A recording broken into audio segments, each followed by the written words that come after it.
ఏమిటి రక్షణ? అదేమైనా కవచమా లేక సరిహద్దా? ఈ రక్షణ మరో విధమైంది. మన రక్షణ మన తల్లిదండ్రులు, మన మిత్రులు, ఈ సమాజం, బంధుగణం, మన శుభాన్ని కోరుకునేవారు, వీరంతా మనకు ఏదో ఒక విధంగా తగిన సంరక్షణ కల్పిస్తారు, కవచంగా ఉంటారు ఏదో ఒక రూపంలో.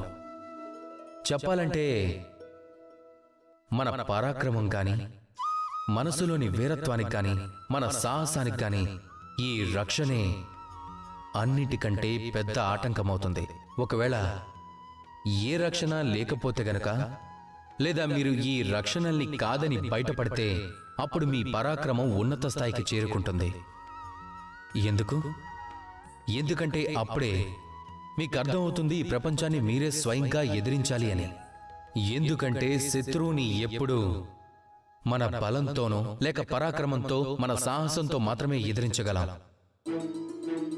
అప్పుడు మాత్రమే మనలో దాగి ఉన్న శక్తి జాగృతమవుతుంది. ఆ శక్తి ఇక్కడే దాగుంటుంది. మీరు దానిని గుర్తించాలంతే, జాగృతం చెయ్యాలి అంతే.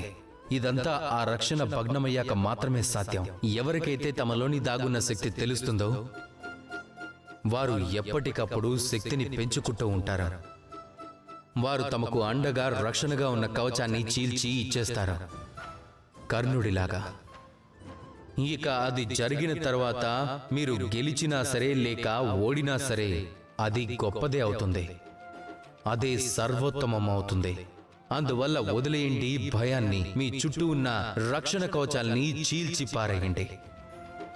ప్రపంచాన్ని ధైర్యంగా ఎదిరించండి మీ శత్రువులను.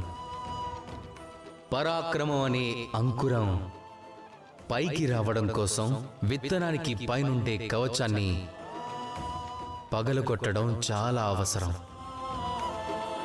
రండి నాతో కలిసి ప్రేమగా పలకండి, రాధాకృష్ణ.